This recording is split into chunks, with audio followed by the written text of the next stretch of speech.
Welcome to East Staff's People's TV. We're here in the House of Parliament with Labour MP for Stoke North, Ruth Smeeth, who was a former parliamentary candidate in East Staffordshire. So, Ruth, tell us about some of your work as a constituency MP.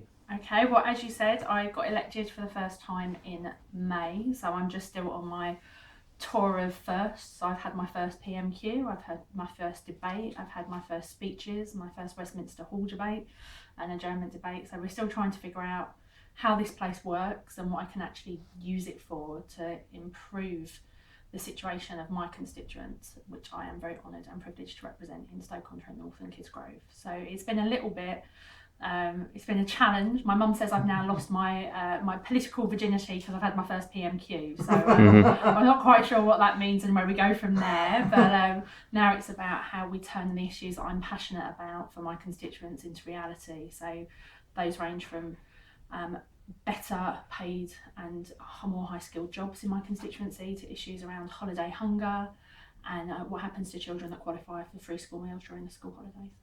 Just briefly, can you elaborate on the holiday hunger stuff? Because I know you've done a lot of work on that. I think everybody gets involved in politics for different reasons, and I am a former trade union officer and I used to run Hope Not Hate, so I'm very passionate about all of the issues that typically Labour MPs would be passionate about. But I also think that every one of us needs an issue that makes us want to cry, that gets us very upset, emotionally angry, and for me it's the idea of our children not eating. I can't bear the idea that during the school holidays there are children who become malnourished, and especially in some of the poorer areas of the country, and we're seeing increasing stories and anecdotal evidence about what happens to children during the school holidays, as we've seen with an increased number of food banks over the last 6 years. So for me, one of the important issues that I wanted to raise, and I think everyone understands it as soon as you say it out loud, what happens to children who qualify for free school meals during the school holidays? It's not like their family suddenly get extra money in benefits, but suddenly those kids are home for an extra meal a day. Their hot school meal probably was their main meal at school, their main meal of the day, and suddenly their parents have to find the money to pay for that, and that's not easy or straightforward in the current climate.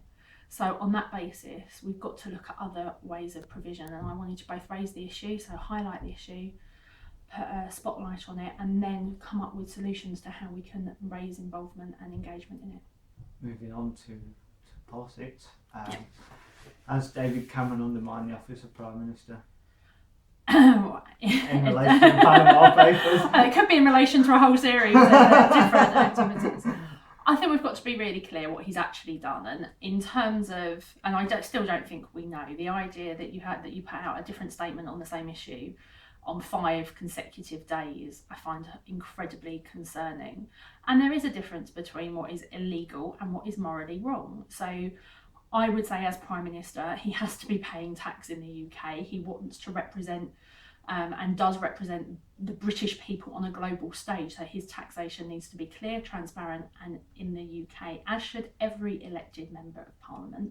Personally, I've only ever been PAYE, so this isn't really an issue for me, but has he undermined it? Well, I don't think he's done himself any favours, or his government, which I'm not exactly so worried about.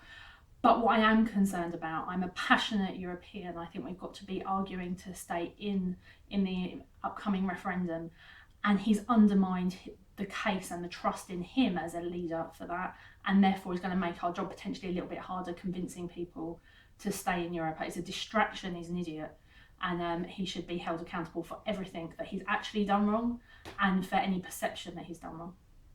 Can you justify spending £9 million on a leaflet to stay in? Well, I'm not the government. I know you're not the government. I'm just asking your opinion. I think that it's really interesting that this has been raised now. The reality is that we've got to be really careful, because Harold Wilson did exactly the same in the last referendum. So we've got to be really careful as a party how we go with it, and we also never criticised the government for doing the same in the Scottish referendum in 2014. The government are quite clear. I'm not going to make their justifications for them. However, what I am going to say is that people on the doorstep are desperate for facts about this. about what actually is the issues that we could or couldn't face going forward. And I think most people are getting their information from the Daily Mail at the moment, and anything that combats that, I'm not going to be so critical of.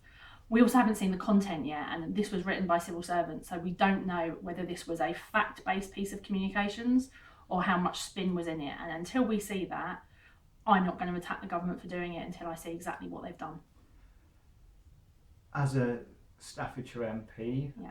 you will no doubt, in particular a Stoke-on-Trent MP, you'll no doubt be watching the situation with the steel closely, because I'm guessing you'll see a threat to the ceramics industry in Stoke-on-Trent. My first question to the Prime Minister was about China receiving market economy status and what that would mean for the ceramics industry. The reality is the ceramics industry has a level of protection at the moment against anti-dumping measures, which should have been introduced at a much higher level for steel. If we lose that level of protection at the end of this year, which we could do, then ceramics could end up in a similar situation to the steel industry, which is why I've spoken in the steel debate, and which is why some of my steel colleagues spoke in the ceramics debate that we had just before Easter. I am appalled that this government isn't fighting for British industry and isn't standing up for British manufacturing, because that's what they're meant to do. It's all very well and good having a Britain is best campaign that we see everywhere when that is words and not actions. And for me, one of the most ludicrous things, which I highlighted to the Minister just before the recess, was even the pots that are made, that are used, the crockery that is used in the department for business, innovation and skills, 60% of it is made in China.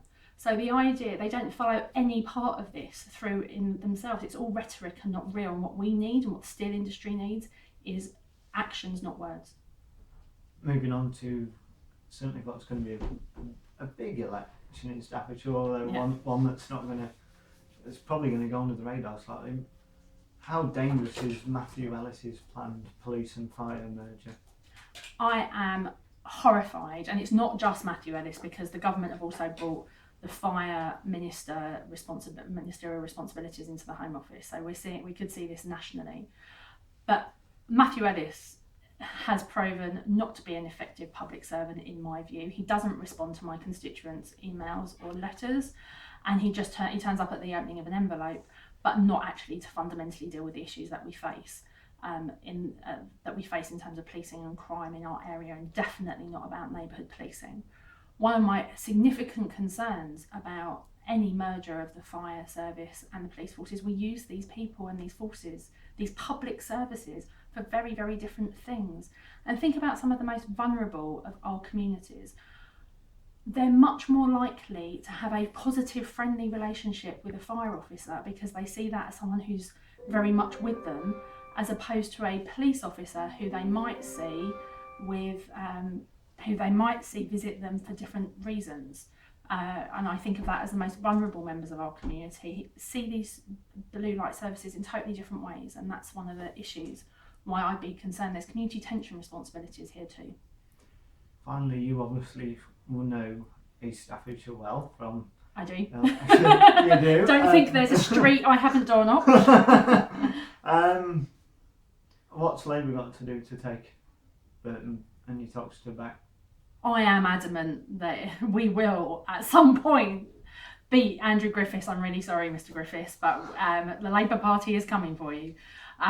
What we have to do is be really clear about the threat that we face and the offer that we can make to people. And it has to be about hope and aspiration.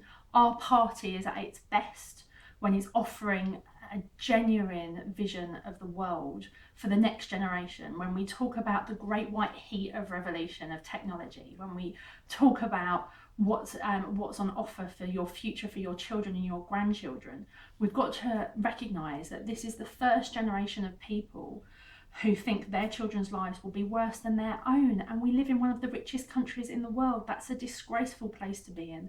So we need to put forward a vision based on our values for a country we want to live in and that we're proud to live in, because I'm proud to live here. So now it's about putting forward a vision that takes everyone on that journey with us, based on social democratic values that our party has always encompassed. Finally, as as a former director of Hope Not Hate, you must be, I don't know what the exact figures were for your constituency, but in East Staffordshire we had 8,000 UKIP votes. That's a damaging effect, surely, certainly for the left in some areas. I think we've got to take the threat of UKIP seriously, and the reality is the EU referendum in June will either be do or die for UKIP. We've seen the danger of political referendum in Scotland and what that can mean for longer term politics. It changes the status quo, and we don't know what that will mean yet for UKIP. So we've got to be wary, we've got to be cognizant of the threat, but we've also got to be quite clear about calling these people out when they do things, and the language that they use, and we've got to rebut them in terms of the way in which they try and divide our society. I would very much say that Farage, it tries to exploit the politics of fear. The BNP were about the politics of hate. UKIP's about your base fear, and what we've got to do is offer a vision of hope to combat that.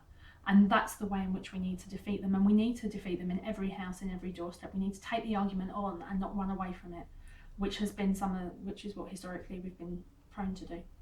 Ruth Smeeth, thank you very much for coming on and letting us come in. Total pleasure. Thank you.